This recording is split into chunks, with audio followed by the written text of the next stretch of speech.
Bom dia, igreja. Bom dia. Graça e paz.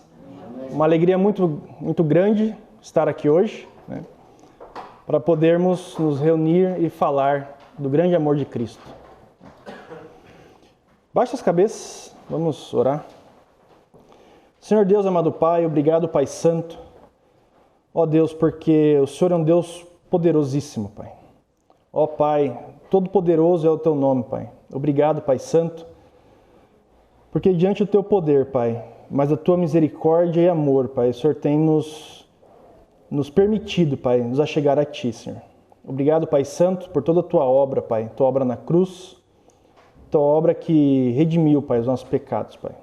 Perdoa, Senhor, nossos pecados, ó Pai Santo, que sabemos que temos pecado contra Ti, Senhor, e contra Ti somente, ó Pai. Ó Pai Santo, mas clamamos, ó Pai, que queremos mudança de vida, Pai. Queremos aprendizado, Pai. Queremos que o Senhor transforme nossa vida para podermos, ó Pai, fazer aquilo que o Senhor deseja, Pai. Para fazermos a Tua obra, Senhor. Então, ó Senhor, que essa palavra hoje seja Sua, Pai, não dos homens. E que ela venha, Pai, nos instruir, penetrar fundo, Pai, no nosso coração, na nossa vida, ó Pai. E que seja, Pai, para louvor e glória do Teu nome. É o que queremos, ó Pai. É o que te agradecemos e pedimos no Teu Filho Jesus. Amém. Vou trocar de lugar.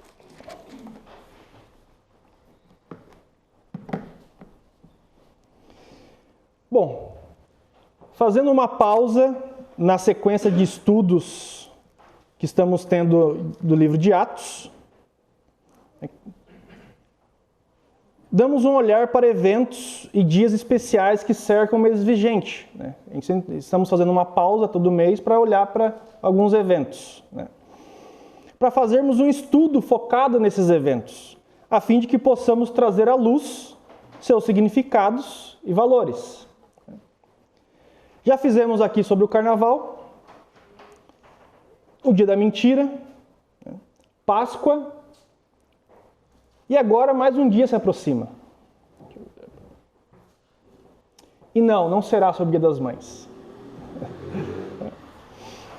mas sobre o Dia Internacional da Família. No dia 15 de maio, comemora-se o Dia Internacional das Famílias. Esse dia foi definido em 20 de setembro de 1993, em deliberação da Assembleia Geral das Organizações das Nações Unidas, né? Também conhecida como ONU. Desde então, o dia 15 de maio, sempre há, em várias partes do mundo, conferências e celebrações para discutir e traçar projetos para o futuro da instituição familiar.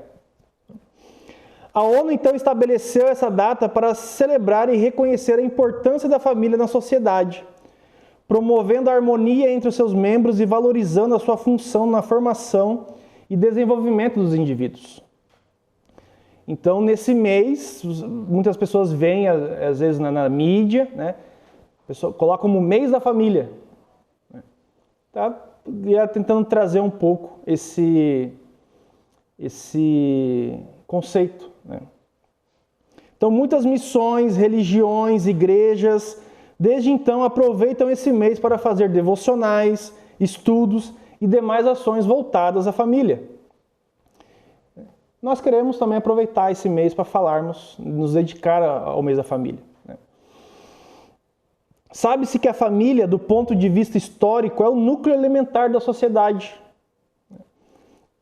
É a instituição basilar, básica. A família funciona como o primeiro grupo de relações no qual os indivíduos interagem entre si. É o primeiro grupo que, quando uma bebê nasce, ele interage. Contudo, a decisão da ONU, aqui no caso, enquanto organização internacional de escolher um dia para homenagear a família, está relacionada com os problemas e transformações que esta célula social vem apresentando desde o século XX. Além disso, o processo acelerado de globalização, as novas modalidades de trabalho, os novos hábitos, como a opção por moradia em pequenos apartamentos, o uso intensivo de tecnologia, entre outros fatores, contribuíram para uma geração de avós, pais e filhos que ficam cada vez mais distantes.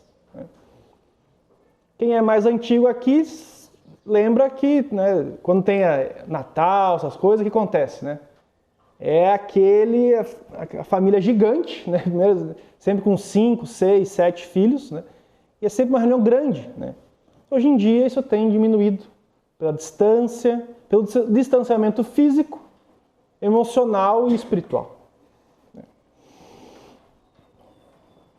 Embora temos visto com muita frequência ataques à instituição família, é certo que Deus tem um zelo muito grande por ela. E hoje, não queremos falar do conceito mundano de família, do conceito da ONU de família, mas vamos falar sobre o conceito bíblico de família. A Bíblia fala sobre família muito antes de qualquer pessoa pensar no conceito família. Mas qual é o conceito? Vamos lembrar aqui, conceitos que nós já temos falado em outros estudos, né? Então aqui um breve resumo sobre o conceito de família. Para lembrarmos e não sermos, às vezes,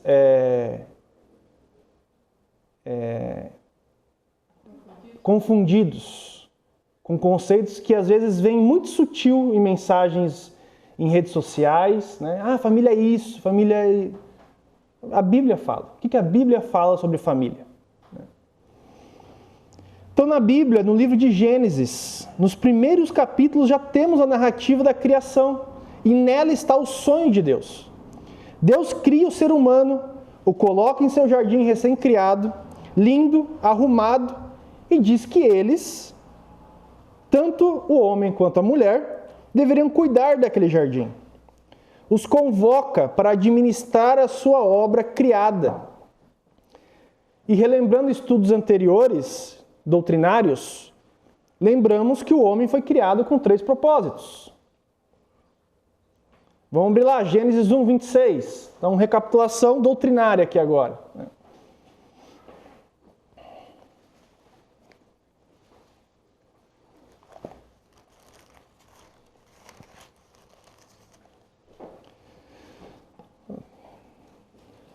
Também disse Deus: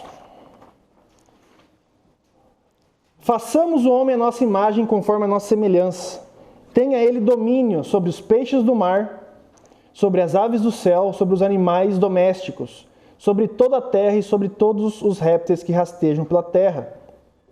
Criou Deus, pois, o homem à sua imagem, a imagem de Deus os criou. Homem e mulher os criou.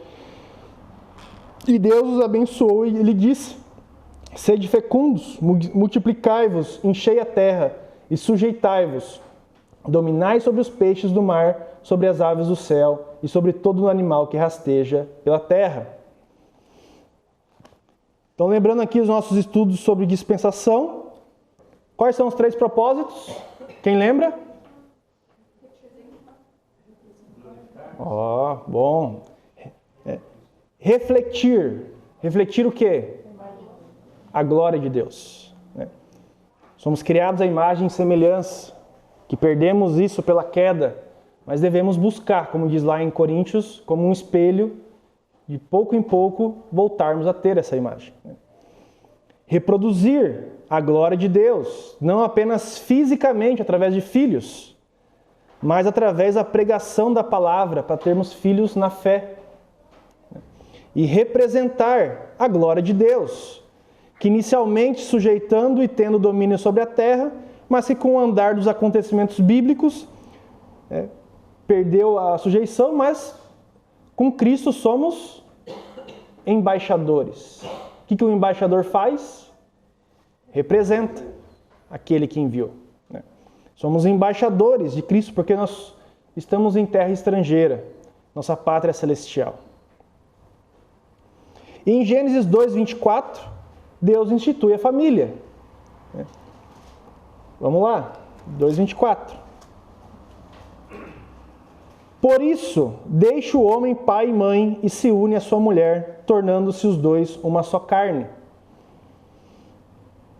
Este versículo enfatiza a completa identificação das duas personalidades do casamento. A passagem nos diz que Deus institui o casamento e que este deve ser monogâmico. heterossexual, a união completa de duas pessoas. E Jesus acrescenta depois disso, posteriormente, que o casamento deve ser permanente. Marcos 10, 9. Não precisa abrir, mas diz, todo mundo, passagem conhecida. Portanto, o que Deus ajuntou, não separe o homem. Então aqui, relembrando um pouco a doutrina da família, o que é a família. A família é muito antiga, gente. Está longe de estar atrelada a conceitos novos e recentes. Ela é criada por Deus. E Deus tem um propósito nela. A família juntas deve estar refletindo, representando e reproduzindo a glória de Deus. E ela é eterna, monogâmica, heterossexual. E o mundo vai querer desvirtuar isso aí. Quantas vezes se abre notícias de pessoas com relacionamentos com 3 ou 4 ao mesmo tempo? Não é exclusividade muçulmana, nada, né? No Brasil, a gente já vê isso. Então, lembrando o conceito da família. E vamos lembrar um pouco também sobre a estrutura da família. O vínculo do casamento ele é tão importante que ilustra o relacionamento entre Cristo e a igreja. Vamos abrir lá, Efésios 5.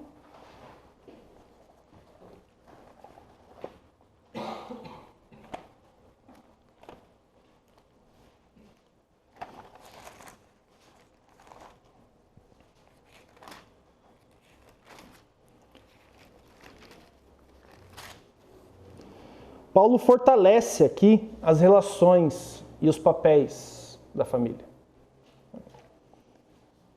Primeiro, com respeito, falando do respeito da esposa pelo marido. Efésios 5, do 22 ao 24. As mulheres sejam submissas ao seu próprio marido, como ao Senhor, porque o marido é o cabeça da mulher, como também Cristo é o cabeça da igreja, sendo este mesmo o Salvador do corpo. Como, porém, a igreja está sujeita a Cristo, assim também as mulheres sejam em tudo submissas ao seu marido. E se analisarmos a conclusão do apóstolo lá no versículo 33, não obstante, vós, cada um per si também, ame a própria esposa como a si mesmo, e a esposa respeite o marido. Percebemos que a submissão nada mais é do que respeito. É estar debaixo da mesma missão. A diferença entre o homem e a mulher é funcional. O homem e a mulher têm funções diferentes no contexto familiar. A mulher foi criada a partir da costela de Adão. O fato de a mulher não ter sido criada da cabeça sugere que ela não deve governar sobre o marido. Lá em 1 Coríntios 11:3 fala: quero, entretanto, que saibais ser Cristo o cabeça de todo homem, e o homem o cabeça da mulher, e Deus o cabeça de Cristo. E o fato dela não ter sido retirada do seu pé indica que o homem não deve oprimi-la. 1 Pedro 3,7. Vamos abrir lá. Maridos, vós igualmente vivei a vida comum do lar com discernimento e tendo consideração para com a vossa mulher como parte mais frágil. Tratai-a com dignidade, pois sois juntamente herdeiros da mesma graça de vida, para que não se interrompa as vossas orações. Então, submissão significa ter respeito à posição de liderança estabelecida por Deus para o homem. A mulher que não respeita o marido influencia os filhos a não respeitarem as autoridades. O pai, os professores, os líderes e o próprio Deus. Mulheres, vocês têm respeitado seus maridos? Volta lá em Efésios 5:25. Agora, referente ao amor do marido pela esposa. Que antes que os homens comecem a a se achar, né? Maridos, amai vossa mulher, como também Cristo amou a igreja e a si mesmo se entregou por ela, para que a santificação, tendo-a purificado por meio da lavagem de água pela palavra, para apresentar a si mesmo igreja gloriosa, sem mácula, nem ruga, nem coisa semelhante, porém santa e sem defeito. Assim também os maridos devem amar a sua mulher, como o próprio corpo. Quem ama a esposa a si mesmo se ama, porque ninguém jamais odiou a própria carne, antes a alimenta e dela cuida, como também Cristo faz com a igreja, porque somos membros do seu corpo. Eis porque deixará o homem a seu pai e a sua mulher, e se unirá a sua mãe, e se unirá a sua mulher, e se tornarão os dois uma só carne. Grande é este mistério, mas eu me refiro a Cristo e à igreja. Não obstante, vós, cada um per si também ame a própria esposa, como a si mesmo, e a esposa respeite ao marido. O termo usado pelo apóstolo Paulo falando de amor, quem lembra a palavra no grego? Ágape. Esse amor é o amor de Deus pelo homem, incondicional. Que mesmo, que amou o mundo de tal maneira que deu seu Filho para que quem crê nele não pereça. Ágape possui alguns sentidos práticos. É uma decisão, é um compromisso, exige ação e é incondicional. Esses 4 sentidos independem dos sentimentos. O modelo desse amor é o amor de Cristo pela igreja. É com esse amor sacrificial que o marido deve amar a sua esposa. Se o marido não ama a esposa, qual que é o... Assim como a mulher, que nós falamos, quando a mulher não respeita, influencia os filhos, o marido que não ama a sua esposa, influencia os filhos. A não amar as suas esposas, a não amar o pai, a não amar a mãe. O pai e a mulher são os exemplos que os filhos vão seguir. Se eu não venho para a igreja, se eu não venho para o culto, como é que eu posso exigir que o meu filho venha? Ele vai virar para mim e falar assim, mas você não vai porque eu tenho que ir. Se o pai e a mãe não lê a Bíblia, como é que pode exigir que o filho faça? Você não lê, nem a mãe lê, por que eu tenho que ler? Os pai e a mãe são os exemplos que os filhos vão seguir. Quem tem filho sabe, né? Qualquer coisa, o filho copia. E a facilidade de copiar as coisas erradas é muito maior do que copiar as coisas certas, né? Mas são os exemplos familiares. Lembra que a criança, quando nasce, o primeiro contato dela é com a família. E é disso que ela vai copiar, nisso que ela vai se basear.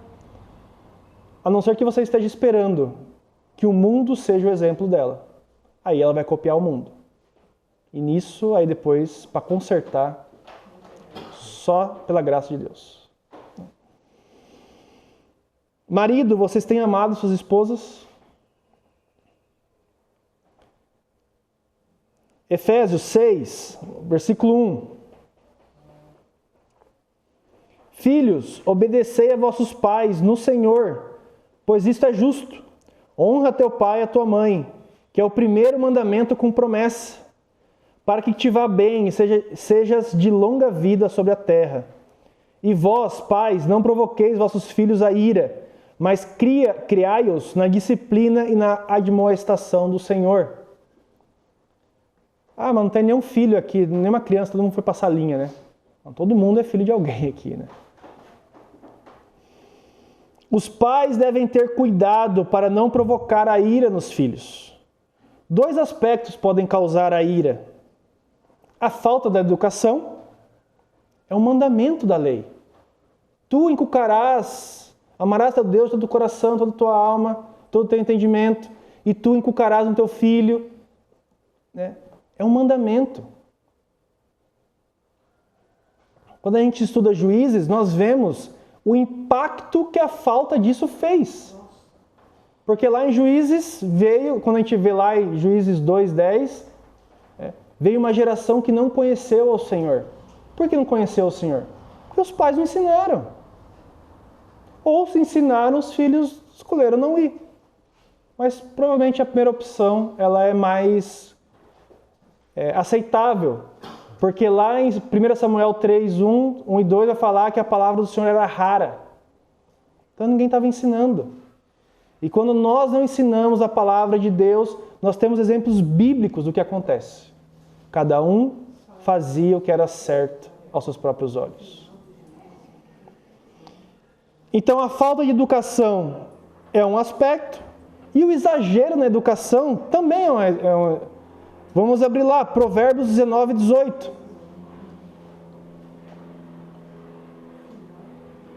Castiga teu filho, enquanto há esperança, mas não te excedas a ponto de matá-lo. Mas a disciplina e o castigo é bíblico. A Bíblia fala para ensinar com a vara, mas não exagere, porque isso vai causar a ira do teu filho. Eu cresci, minha mãe, ela disciplinava com certa vontade, assim. Com dedicação. E eu falava quando era criança, nunca vou bater no meu filho. Cresci falando isso. Hoje eu entendo completamente que se não fosse isso, provavelmente não estaria aqui hoje. Mas a palavra de Deus nos diz que os filhos devem obedecer aos seus pais. Honrar é mais do que obedecer. Mas o filho que obedece está honrando ao pai, aos pais. O texto enfatiza que esse é um mandamento com promessa, para que tudo corra bem e o filho tenha uma vida longa. Deus é pai e zela pela autoridade paterna. Filhos têm obedecido aos seus pais?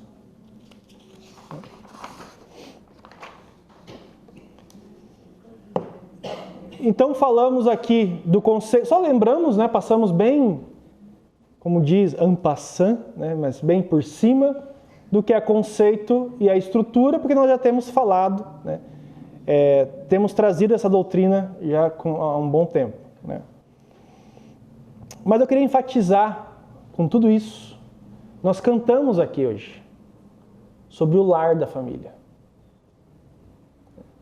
Como está o lar da família? Relembramos aqui os papéis, relembramos o conceito, mas como está o lar da família?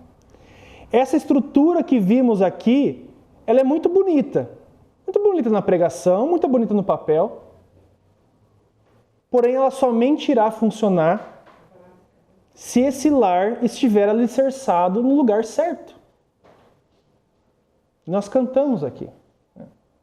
Vamos abrir lá, Mateus 7, do 24 ao 27.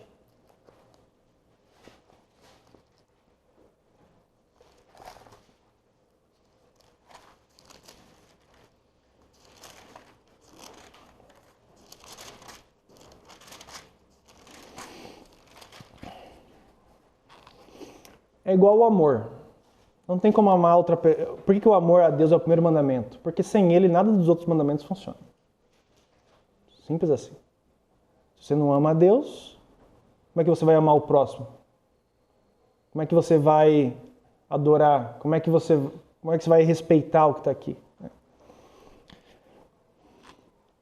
Todo aquele, pois, que ouve essas minhas palavras e as pratica, será comparado a um homem prudente que edificou a sua casa sobre a rocha. E caiu a chuva, transbordaram os rios, sopraram os ventos e deram com ímpeto contra aquela casa, que não caiu. Porque fora edificada sobre a rocha. E todo aquele que ouve essas minhas palavras e não as pratica, será comparado a um homem insensato, que edificou a sua casa sobre areia, e caiu a chuva, transbordaram os rios, sopraram os ventos e deram com ímpeto contra aquela casa, e ela desabou, sendo grande a sua ruína. Atualmente, o mundo derrama uma enxurrada de informação que muitas vezes nos faz desviar do conhecimento de construção. Satanás nos induz a construir na areia. Ele vai querer isso. Ele quer destruir o ataque à família, não é recente. Nós falamos aqui da ONU, porque depois do século XX, lá atrás, tirou Caim, quebrou o relacionamento com Deus. Ele é muito antigo, não é novo, gente. Não ache que isso é novo. E não ache que Satanás não tenha tido muito tempo para treinar, inclusive. E quando não funciona, então, tem aí uns bons anos de treinamento. Mas como que ele induz a construir na areia? Uma família criada sob idolatria. Que idolatria? Dinheiro. Preciso trabalhar para ganhar dinheiro, o dinheiro é importante, dinheiro. Sob prestígio. Não, vou passar por cima do fulano para ter prestígio. Cargos. A família criada na idolatria é uma família que construiu sua casa na areia. E Satanás vai perverter isso. Ou uma família criada sem propósito. Nós falamos aqui de propósito, refletir, representar e reproduzir a glória de Deus. Uma família que não está criada nisso, está construída a sua casa na areia. Uma família criada sem estrutura correta. Nós falamos aqui conceito e estruturas. Né? Onde a mãe é a cabeça, ou o pai não respeita, não ama a mãe, o filho não respeita o pai. É uma família criada sem a estrutura, é uma família que construiu a casa na areia. Uma família que não procura a Deus. Uma família que construiu sua casa na areia. Uma família que não tem exemplos cristãos. É uma família que construiu sua casa na areia. O pai e a mãe são os exemplos. Às vezes, quando não é, porque o filho, às vezes, é um lar sem Deus e o filho se converteu. Né? O filho tem que ser o exemplo. Porque através do exemplo, o pai e a mãe podem se converter. Mas uma família que não tem exemplos cristãos, construiu a sua casa na areia. O que construiu sobre a areia não estará capacitado a suportar as tempestades da adversidade. Quando cai a chuva e sopra os ventos, a casa desaba. Jesus encerra o Sermão do Monte com a parábola que enfatiza a obediência. Não é suficiente apenas ouvir as palavras de Jesus. Não é suficiente só ficar lendo. Precisamos colocá-las em prática. O discípulo que ouve e pratica os ensinamentos de Jesus é comparado a um homem prudente, que edificou sobre a rocha. Sua casa tem um alicerce sólido. E quando soprada pelo ímpeto dos ventos e da chuva, ela não caiu. Onde você tem alicerçado a sua casa? Onde você tem colocado ela? Onde você tem construído ela? A obediência é a prova da verdadeira fé em Cristo. Tal prova não consiste em palavras. Não é dizer Senhor, Senhor, e não obedecer às suas ordens. É muito fácil, gente, aprender um vocabulário religioso, memorizar versículos, canções, e ainda assim não obedecer à vontade de Deus. Nós cantamos aqui. Quem é verdadeiramente nascido de novo tem o Espírito de Deus habitando dentro de si. E o Espírito permite que conheça a vontade do Pai. Ele permite isso. O amor de Deus em seu coração motiva-o a obedecer a Deus e a servir aos outros.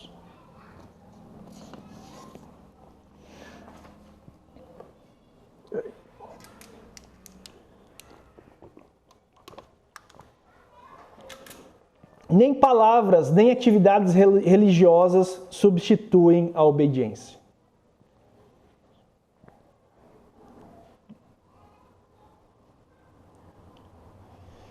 Não se deve apenas ouvir o que está escrito. O ouvir deve redundar em ações. É isso que significa construir a casa na rocha. Nós já falamos aqui. Aprender. A palavra hebraica para aprender é isso. É aprendi tanto que meu corpo está fazendo. Se eu não botar em prática, Cristo diz que somos semelhantes àquele que construiu a casa na areia.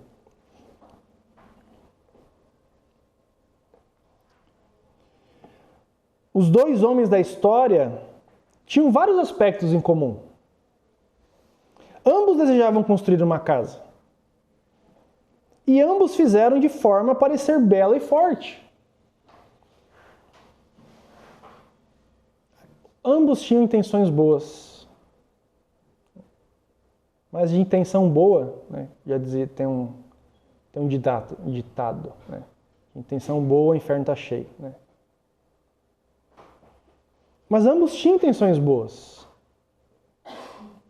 Talvez ambos tivessem escutado a palavra de Deus. Mas um obedeceu, o outro não. Quando veio a tribulação, uma delas caiu.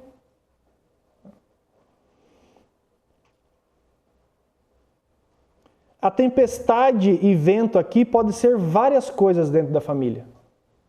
Pode ser desemprego, filhos entrando numa universidade, morte de um familiar, drogas e N coisas. N coisas podem ser as tempestades e os ventos aqui. O que tem dado com ímpeto na sua casa? Doenças. Mas o que tem dado com ímpeto na sua casa, na minha casa? Onde está alicerçada a sua casa? Não adianta a gente cantar a música, falar que a nossa casa está na rocha, que o nosso alicerce está na rocha, e não obedecermos. Cristo disse que se a gente não obedece, está na areia, não está na rocha. E a rocha é Cristo, sabemos disso. Qual era a diferença das casas? Por certo, não era aparência exterior. A diferença estava no alicerce. Talvez a única diferença. Talvez se fossem iguais. Construído com o melhor do material. A única diferença era interna, não era externa. O construtor bem-sucedido. E lá em Lucas, capítulo 6, versículo 48, Jesus complementa isso.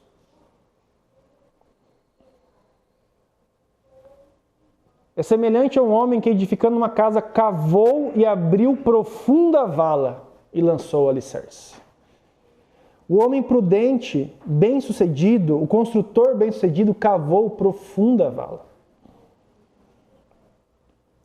A gente não vê a construção, porque ela é interna. A família que constrói, que abre profunda vala, é aquela que coloca Cristo no centro do coração.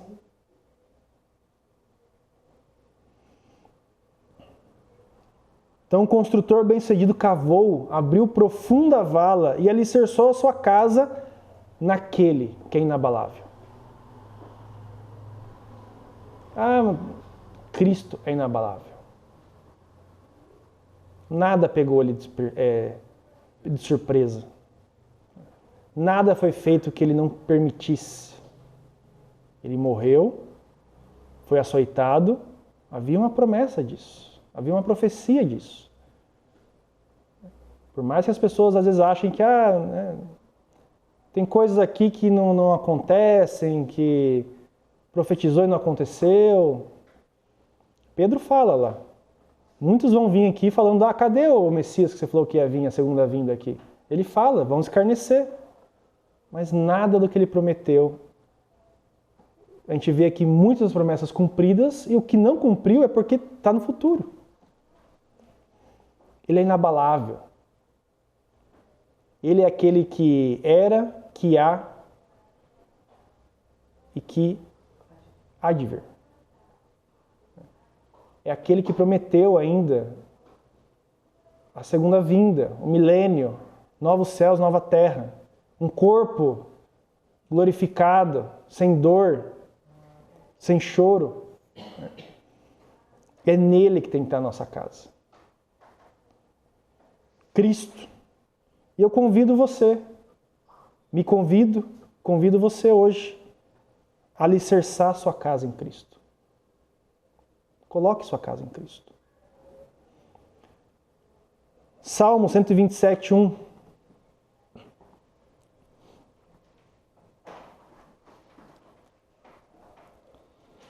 Se o Senhor não edificar a casa, em vão trabalha os que a edificam. Em vão. Se nós não estivermos construindo junto com Deus, alicerçados nele, se não é Ele que está dando força para você, se não é Ele que está te dando material, se não é Ele que está te dando tudo, em vão trabalham os construtores. Está construindo na areia. E para concluirmos, Josué 24, 15.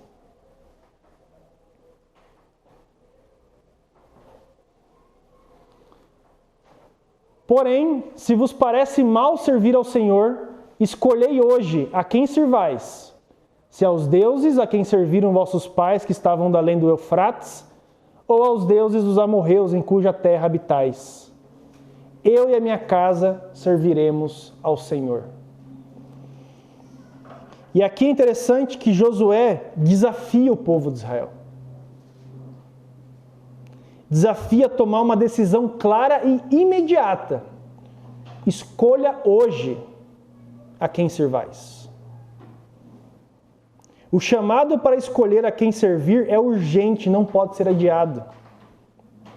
E eu me desafio você hoje. Se ainda não serve ao Senhor, escolha hoje a quem servais. E se sua casa não está alicerçada em Cristo, saiba que que Deus chama você a alicerçar nele. Ele está te convidando. Se você não escolheu hoje o Senhor, se você até hoje não escolheu o Senhor, escolha hoje a quem servais. E Josué diz ainda, eu e minha casa. Ele não diz apenas eu. 1 Timóteo, capítulo 5, versículo 8, diz: Ora, se alguém não tem cuidado dos seus, especialmente dos da própria casa, tem negado a fé e é pior do que o descrente. Josué não fala, eu vou servir. Ele diz, eu e minha casa. Porque ele se preocupa, ele coloca os da casa. Josué assume a responsabilidade de liderar a sua família na adoração a Deus. E eu me desafio e desafio você hoje. Se o pai ainda não é o líder espiritual da sua casa, escolha hoje a quem adorará.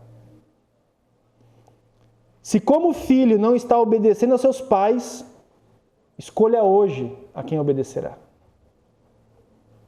Deus chama você a liderar a sua família na adoração de Deus. Deus chama você a construir sua casa em Cristo. E voltando lá em Josué 24:15, quando Josué diz serviremos ao Senhor, significa uma decisão de consagração. de compromisso e dedicação em servir ao Senhor. Não a servir a si próprio. Não a servir ao Senhor. A consagração envolve dedicar toda a família, todos os recursos, todos os talentos a Deus, priorizando Ele acima de tudo. Eu repito, escolhei hoje aonde você edifica a sua casa. Deus chama você a se alicerçar nele. Possamos refletir e escolher, enquanto é tempo, aonde iremos alicerçar a nossa casa. Amém? Vamos orar? Senhor Deus, amado Pai, ó Deus, a Tua palavra, Senhor, nos convida, Senhor, nos chama a estarmos alicerçando nossas casas, nossas famílias em Ti, Senhor. Podemos morar só, podemos morar com 15, com 2, não importa quantas pessoas. O Senhor, ó Pai, nos chama a alicerçarmos a sua casa em Cristo. E ó Pai Santo, eu quero hoje, Pai, que o Senhor dê, Pai, todo o entendimento, Pai, toda a força, para que eu e minha família servimos ao Senhor, Pai. Ó Deus Santo, não permita, Pai, que Satanás desvie o nosso conhecimento da construção. Porque queremos, Pai, que na nossa casa seja construída pelo Senhor, ó Pai Santo. Ó Deus, ajuda, Senhor, nos ajuda cada um aqui hoje, Pai. Nos dá o entendimento, Pai. Transforma, Senhor, para que, ó Deus, possamos dar ao Senhor tudo, Pai. Tudo. Nada, que não fique nada que não possamos dar ao Senhor, ó Pai. Porque muitas vezes queremos esconder as coisas a dar a Ti, Pai. E o Senhor nos chama, ó Pai, a dar o melhor ao Senhor, Pai. Lá atrás, na época das ofertas, Pai, o Senhor falava do cordeiro perfeito, de 1 ano, que era para a gente dar o melhor da nossa casa, o melhor da nossa plantação, o melhor do nosso rebanho ao Senhor. E ó Pai Santo, queremos dar o melhor a Ti, Pai. Permita, Senhor. Tira todo o entrave, Pai. Tudo aquilo que tem desviado o nosso servir ao Senhor. Para que possamos sempre dar o melhor a Ti. Porque queremos, ó Pai. Queremos e suplicamos, ó Pai Santo, por uma família alicerçada em Cristo. É o que te agradeço e peço em nome do Teu Filho Jesus. Amém.